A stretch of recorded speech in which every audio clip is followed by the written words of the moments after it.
Bonjour mesdames et messieurs, au micro Léon Weinstein, ville de Los Angeles, Californie. Un jour à l'époque de Trump, c'est comme une année avec tous les présidents précédents. Une année sous Trump équivaut sans doute à un siècle à n'importe quelle autre époque, à n'importe quelle autre période de notre histoire de 6000 ans. Aujourd'hui, nous allons encore parler des émeutes qui les financent, qui les organisent. Nos connaissances s'accroissent constamment. Que nous réserve le futur proche? Vers la fin, je parlerai de ce que les forces anti-américaines et qui sont derrière les émeutes ont prévu pour le 14 juin, c'est-à-dire très très bientôt. Ce sera une journée difficile pour les États-Unis d'Amérique. Je vais vous montrer une annonce pour le recrutement de personnes audacieuses et téméraires.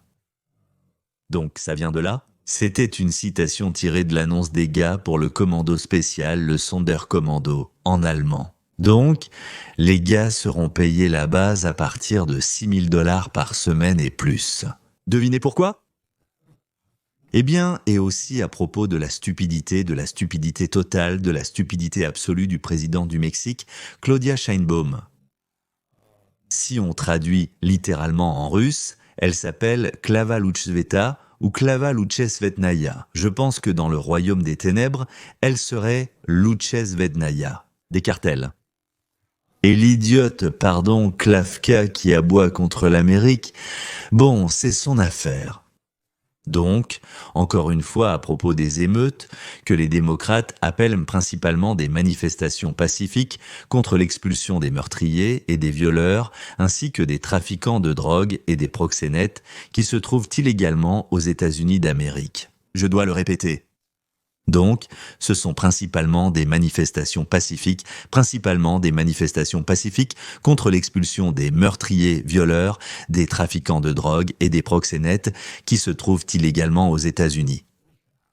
Bonne position du parti. Oui, dans Craigslist, je ne sais pas.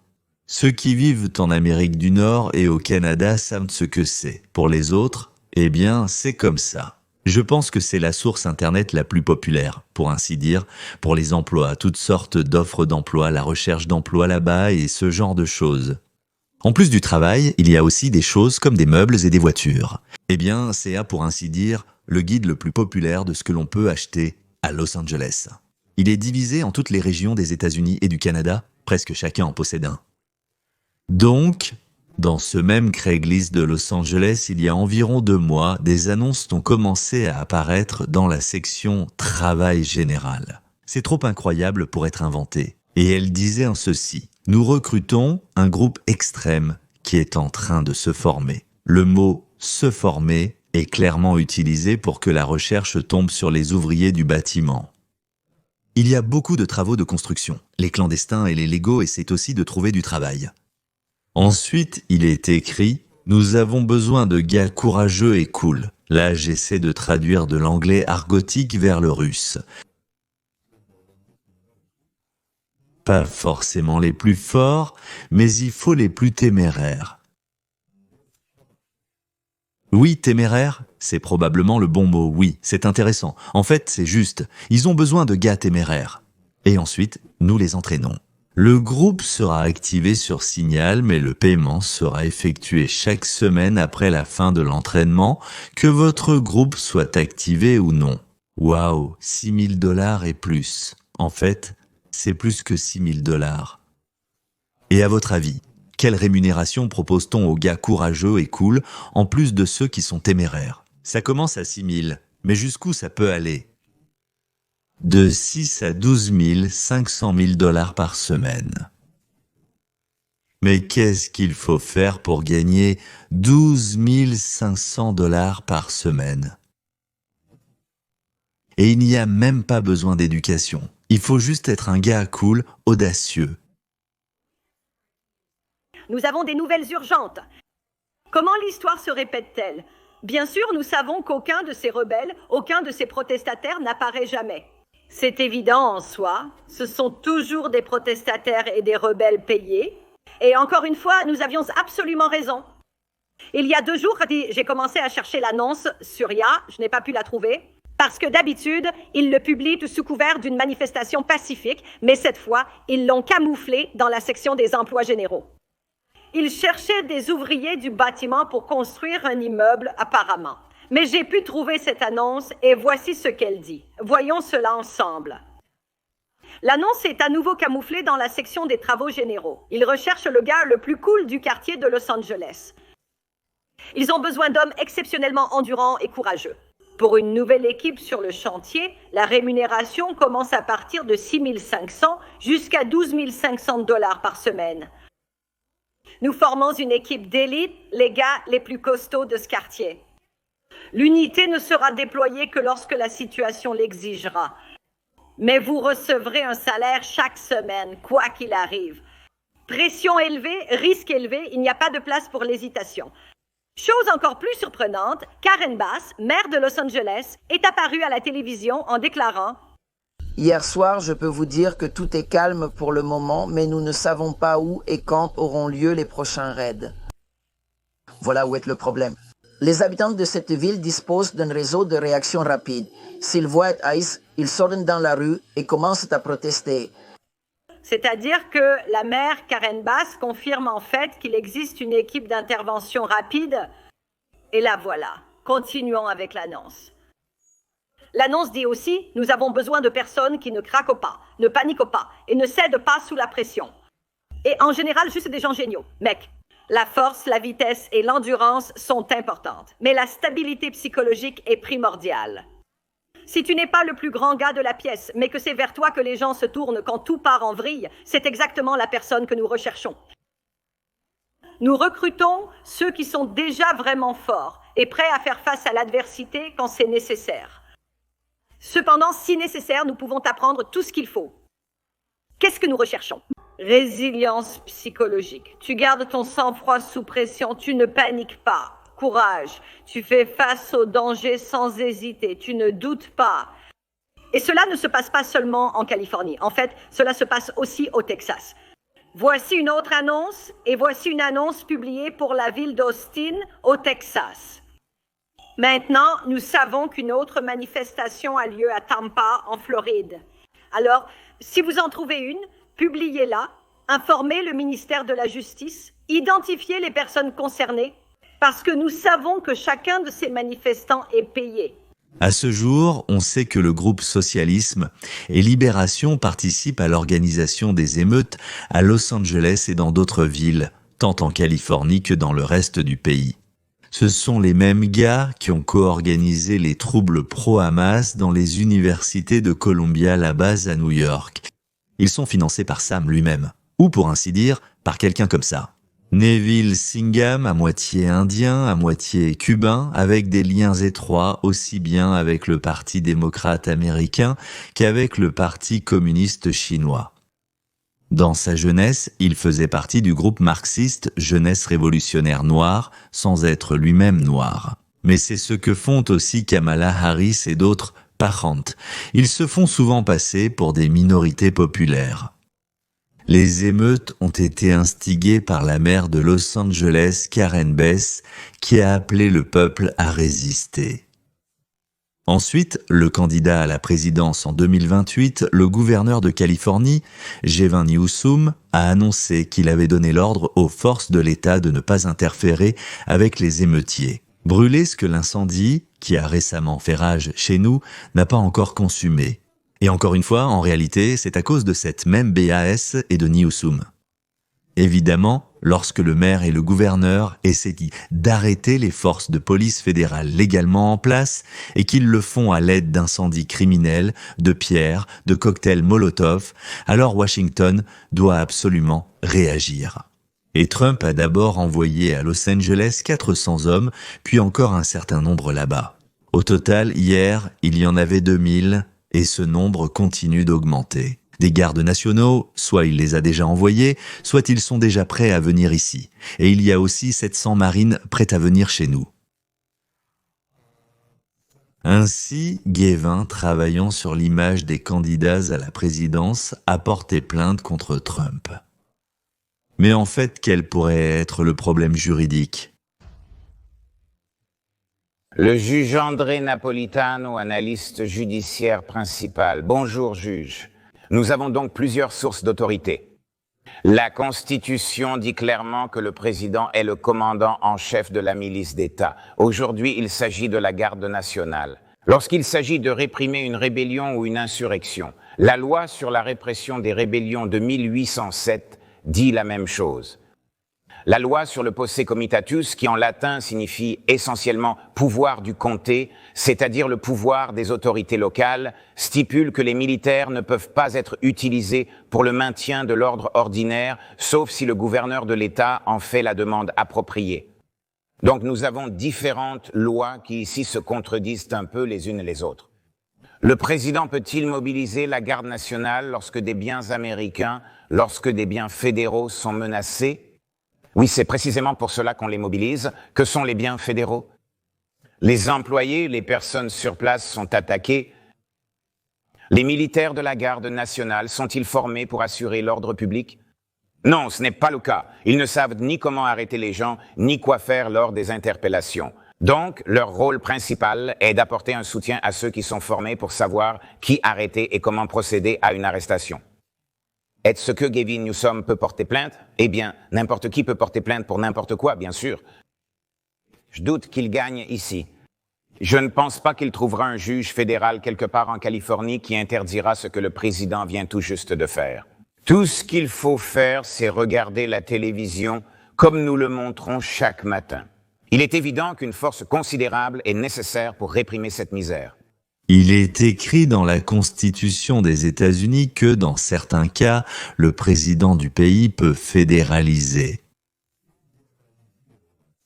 Eh bien, cela signifie en quelque sorte reprendre le contrôle, c'est probablement ce que signifie fédéraliser, reprendre le contrôle de l'État pour le transférer au gouvernement fédéral, c'est-à-dire à l'État.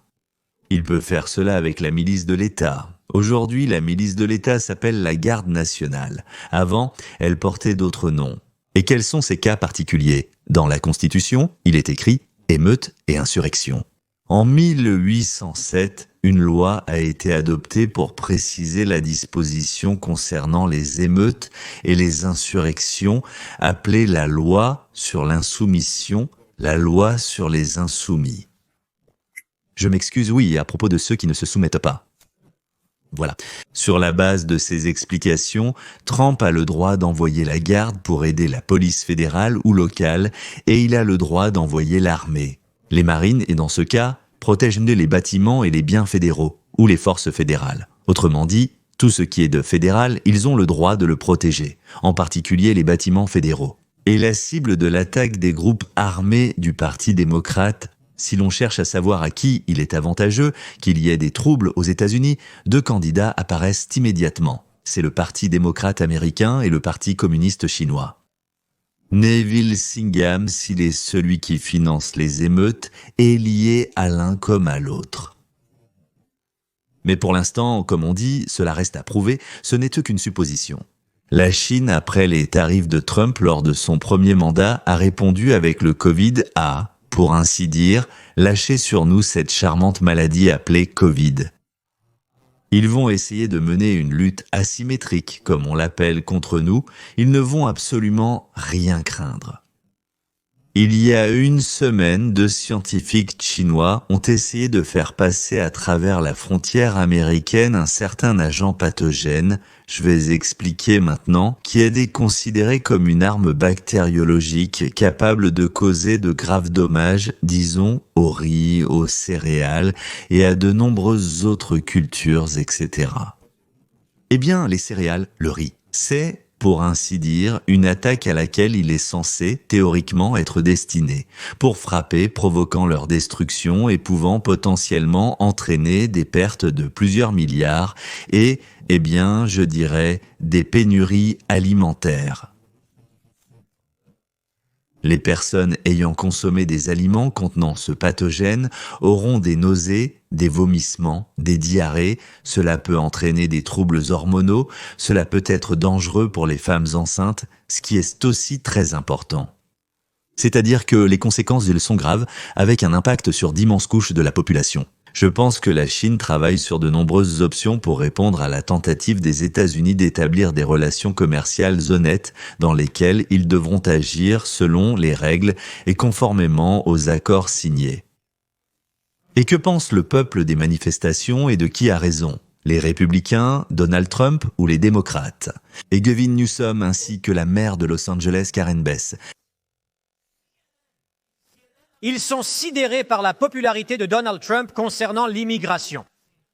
Et que, sur fond de troubles à Los Angeles du déploiement de la Garde nationale et des Marines, le taux d'approbation de Donald Trump sur l'immigration est positif et les républicains sont jugés plus fiables sur cette question. Maintenant, je dois dire que Gary Anton est devenu un mème vivant parce que, en gros, c'est son style maintenant d'être ce gars à qui on dit « wow ». Donald Trump est populaire et il a raison sur ces questions. C'est intéressant, essaie-t-il vraiment de faire ça? Il est bien connu que nous sommes très à gauche et opposés à Trump. Alors prenons un gars qui est constamment étonné que les gens aiment vraiment Donald Trump. Peut-être que cela réveillera certains de ces fanatiques d'extrême gauche. Les électeurs américains pensent que les démocrates n'ont pas la moindre idée du problème de l'immigration. Je veux dire, on peut simplement regarder ici, de plus près, à qui on fait le plus confiance sur les questions d'immigration, aux démocrates ou aux républicains. J'ai pour vous 3 sondages différents sur ce sujet. Ils disent tous la même chose. Les républicains sont en tête sur la question de l'immigration. Ici, plus 6, là aussi, plus 6 et là, plus 19. Quel que soit le sondage que vous prenez, quel que soit l'angle sous lequel vous regardez, l'opinion publique américaine soutient les républicains. L'opinion publique américaine soutient Donald Trump. Cela ne concerne pas seulement la question de l'immigration, mais aussi des sujets précis sur lesquels les Américains soutiennent également Donald Trump et les républicains. C'est pourquoi Donald Trump cherche à s'engager dans cette lutte et à obtenir des sièges à Los Angeles. Et qu'est-ce que disent les partisans d'Obama ? Comment se sortent-ils des idioties dans lesquelles ils se sont eux-mêmes enfermés ? Tout d'abord, ces tarifs représentent la plus grande augmentation d'impôts pour la classe moyenne dans l'histoire moderne. Ils augmentent les prix qu'il avait promis de baisser. C'était sa principale promesse. Maintenant, il est impliqué dans une dispute concernant des allègements fiscaux inflationnistes pour les riches que le pays rejette. Surtout parce qu'ils sont accordés au prix de la réduction de la loi sur les soins de santé abordables et de l'augmentation de la dette publique. Son administration s'effondre également dans d'autres domaines. Elon Musk dit qu'il figure dans les affaires d'Epstein. Il vient également d'accepter un pot de vin personnel de 400 millions de dollars sous la forme d'un avion du Qatar, un pays qui finance le Hamas. Donc, je pense que c'est exactement le genre de comportement incohérent que nous voyons chez lui quand il veut vraiment parler de n'importe quoi sauf de l'économie. Et c'est pourquoi je pense que lorsque nous nous exprimons contre la façon dont il abuse du pouvoir, il est important que cela reste quand même une partie de la discussion. Ah, eh bien, je l'ai trouvé pour vous sur ce tweet d'Éric Dautrice, bien sûr. Selon les données du 4 juin, Donald Trump a un taux d'approbation plus élevé qu'Obama et Bush au même stade de leur mandat. Pourquoi? Ils mentent. C'est tout ce que nous devons savoir. Trump bénéficie d'un soutien populaire plus élevé dans le pays qu'Obama ou Bush n'en avaient au même moment de leur second mandat. Bien qu'Obama ait été encensé chaque jour alors que Trump est quotidiennement traîné dans la boue. Car ce sont des démons maléfiques avides de pouvoir. Là, je suis d'accord avec Steve qui, soit dit en passant, a 8 millions d'abonnés, des jeunes Américains comme lui, des gens instruits. Et il n'y a pas d'activistes pro-Trump ni d'indépendants neutres. Et il est aussi écouté par plein de démocrates, ce qui est particulièrement agréable. Et voici le seul démocrate indépendant au Sénat, c'est-à-dire un démocrate qui, d'un côté, fait partie du parti, mais de l'autre, dit ce qu'il pense vraiment. Donc, John Fetterman et sa réaction à ce qui se passe à Los Angeles. Vous Mais ne pouvez pas protéger quand les gens commencent à mettre le feu à quelque chose, à endommager des bâtiments ou à persécuter les agents des forces de l'ordre. Il ne s'agit ni de liberté d'expression, ni de manifestation pacifique. Je soutiens également l'immigration. Nous devons trouver une solution. Les deux choses doivent être vraies en même temps, et c'est là l'essentiel. Pensez-vous que les démocrates réagissent de manière inadéquate? Non, je ne juge aucun de mes collègues de parti. Sur cette question, deux choses doivent être vraies. C'est-à-dire que vous ne pouvez pas rester silencieux sur ces questions, vous devez appeler les choses par leur nom. Comment? Voyez les gens qui regardent ces images et agissent ainsi. Arrête de verser, arrête de mettre le feu, arrêtez de mettre le feu. Ce n'est pas une protestation, c'est destructeur, c'est à nous, c'est tout simplement inacceptable. Donc en gros, vous voulez que plus de gens dans votre parti condamnent cela? Non, je dis que nous devrions vraiment tirer une leçon. Nous aurions dû apprendre cette leçon dès 2020. Bien sûr, l'indignation concernant ce qui est arrivé à George Floyd était justifiée. Mais cela ne signifie jamais qu'on peut soutenir ou rester silencieux face à la destruction, aux troubles, à la dévastation, au pillage et à des choses similaires. Voilà le problème. 4 fois, le journaliste a essayé d'obtenir du sénateur une condamnation de Donald Trump et 4 fois, il a reçu la même réponse. Si quelqu'un met le feu à une ville, il faut l'arrêter, que tu sois d'accord ou non avec ses opinions. Il est intéressant de noter que Claudia Sheinbaum, la présidente du Mexique, a décidé d'intervenir et de soutenir les émeutes. Elle a dit que cela se produit parce que les États-Unis ont imposé des taxes sur les salaires. Sur l'argent que les Mexicains gagnent et qu'ils envoient à leurs familles au Mexique.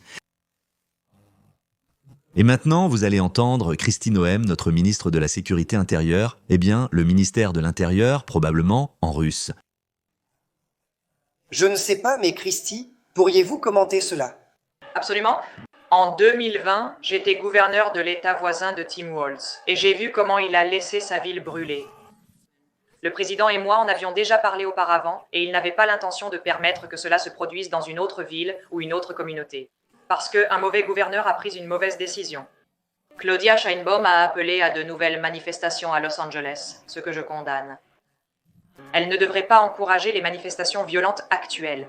Les gens ont le droit de manifester pacifiquement, mais la violence que nous voyons est inacceptable, et cela n'arrivera pas en Amérique.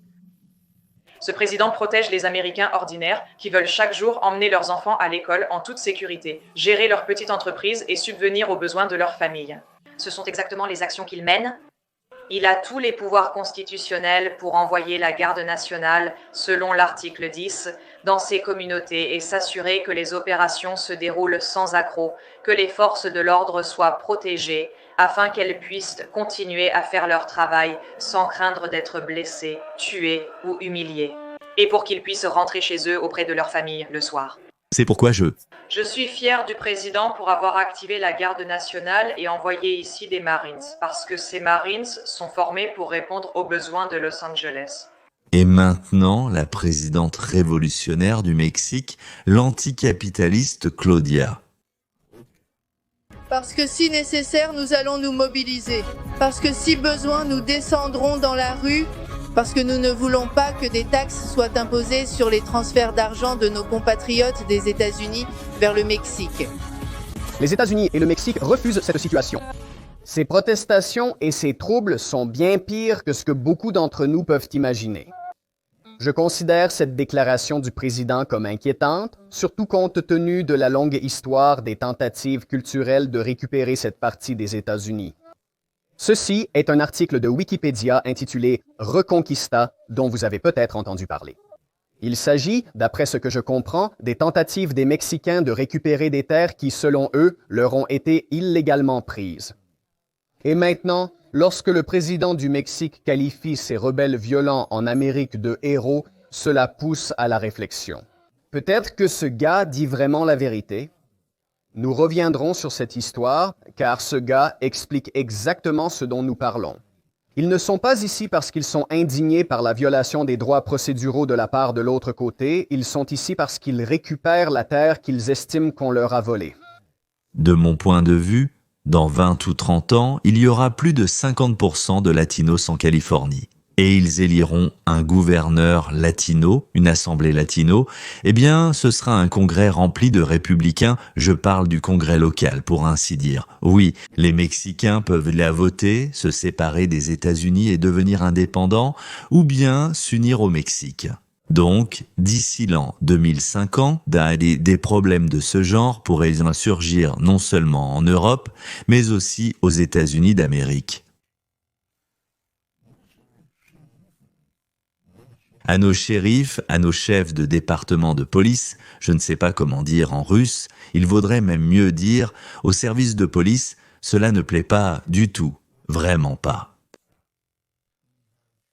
Quand vous avez des politiciens qui encouragent cela, qui ne nomment pas les choses par leur nom, à savoir des activités criminelles, qui nous mentent à tous, qui mentent dans les médias et utilisent délibérément le mot pacifique. Si vous regardez l'organisation publique qui distribue ces tracts, c'est le Parti du socialisme et de la libération qui, et je ne plaisante pas, est en réalité un parti communiste. Des manifestations de masse et des émeutes organisées ont eu lieu dans tout le centre de Los Angeles. La police de Los Angeles est complètement débordée. Des dizaines d'officiers ont été blessés. Leurs voitures de police ont été détruites. 3 nuits d'affilée, c'est l'anarchie qui règne à Los Angeles. Et maintenant, nous en apprenons beaucoup plus sur ceux qui sont derrière tout cela, sur ceux qui organisent et financent tout cela. Hier, le chef de la police de Los Angeles a tenu une conférence de presse et a admis que tout cela était une opération planifiée. Il a dit que ces émeutiers ne se présentent pas d'eux-mêmes. Ce sont des activistes et des provocateurs payés qui sont amenés en avion et en bus chaque fois que de tels événements se produisent de ville en ville.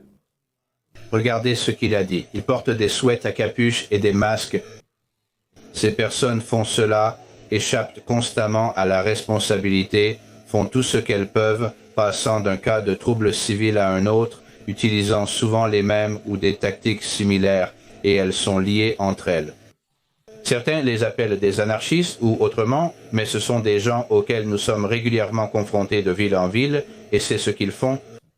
Ce qui est encore plus révoltant, c'est que beaucoup de ceux qui font cela viennent d'autres endroits uniquement pour nuire aux gens et semer le chaos. Nous en avons déjà parlé. Les groupes sont organisés dans les grandes villes, entraînés, bien payés, et sont utilisés par le Parti démocrate pour déstabiliser la société et la situation dans le pays. Mais pour l'instant, en gros, ils n'y arrivent pas vraiment. Le peuple, quoi qu'il fasse là contre Donald Trump, reste de son côté.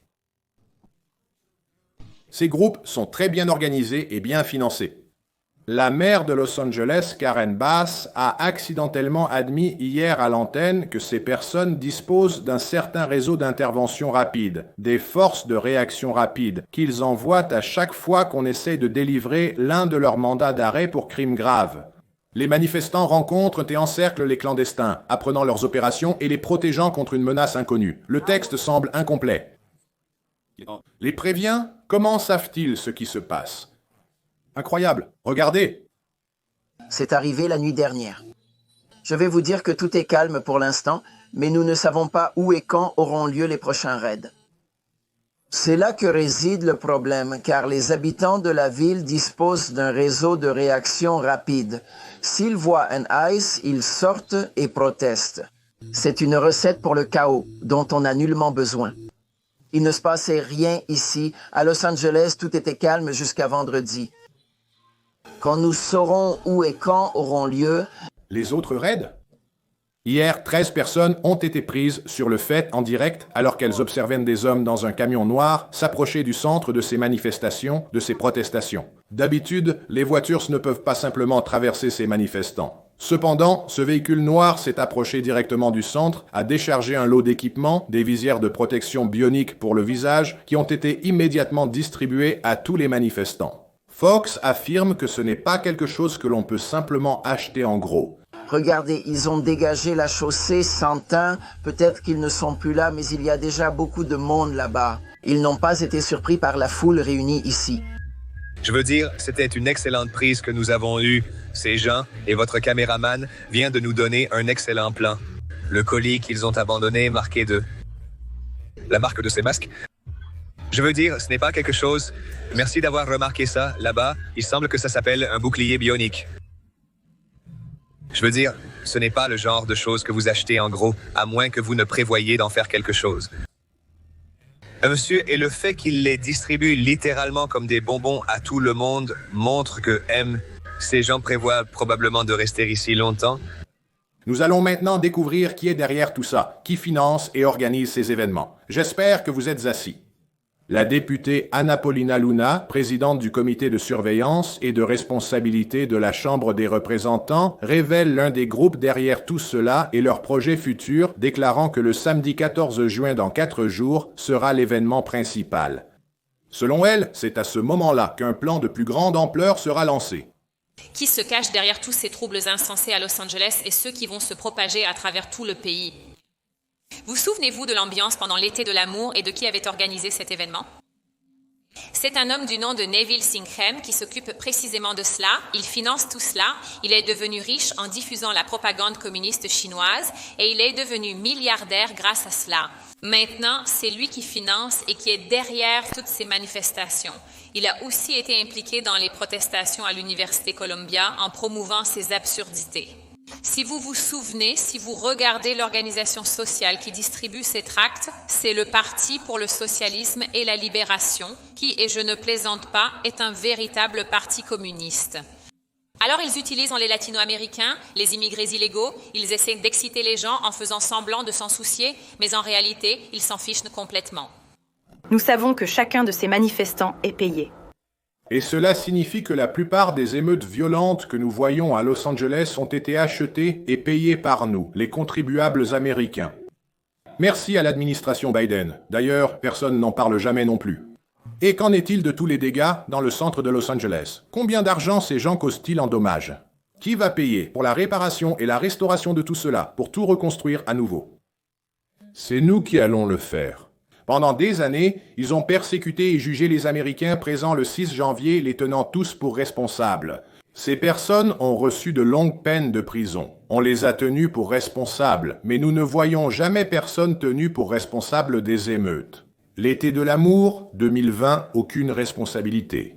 Je pense que Trump a vraiment une chance en ce moment. Une petite fenêtre de temps pour agir de façon décisive, déployer une force écrasante, appliquer la loi sur l'insurrection, arrêter tous ces émeutiers masqués et mener une véritable grande enquête. Comme dans l'affaire de Rick, découvrir qui paie et organise tout cela, traduire ce groupe en justice, les obliger à payer les dégâts, les faire passer par la parade de la honte.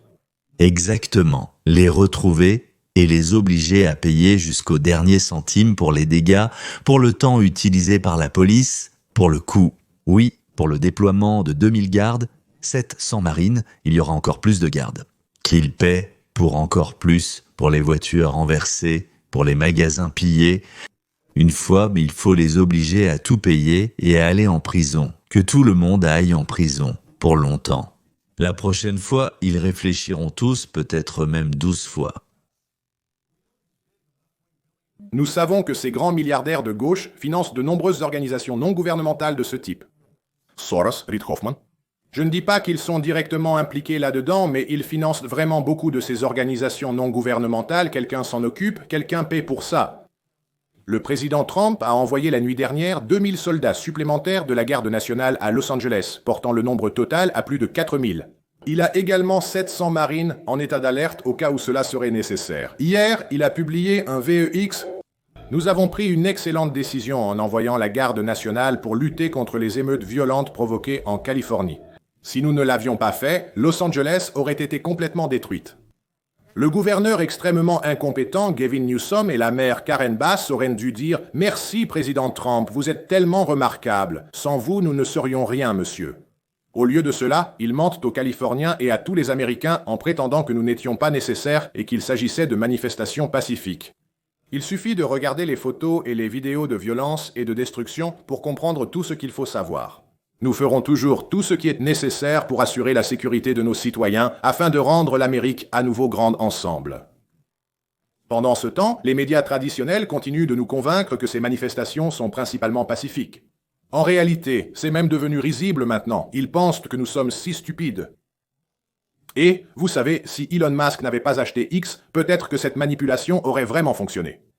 Ce matin, des shérifs du sud de la Californie ont dit « ça suffit ». Le shérif Bianco de Riverside, Californie, a vivement critiqué le gouverneur Newsom, lui disant de la fermer. Tout ce qu'il fait ne fait qu'aggraver ses troubles, ajoutant « les démocrates encouragent cela, ils l'encouragent ». Et tout cela, sauf pacifiquement. Eh bien, tout cela, sauf pacifiquement.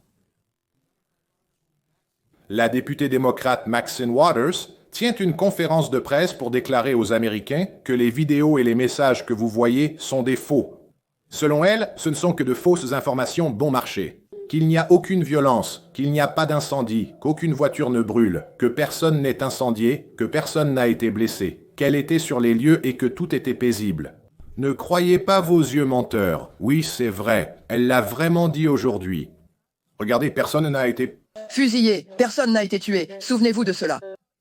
Que direz-vous lorsque la loi martiale sera mise en place? Je n'ai pas saisi l'essentiel, ne le manquez pas. L'appel de la garde nationale ne signifie pas qu'il y a eu de la violence, il n'y en a pas eu. J'étais dans la rue, je sais.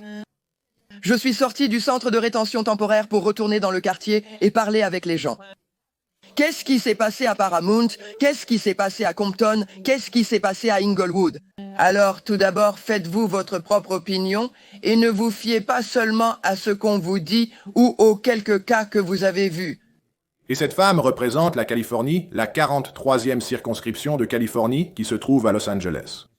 Elle représente la circonscription de Los Angeles, une ville actuellement en proie à des pillages actifs.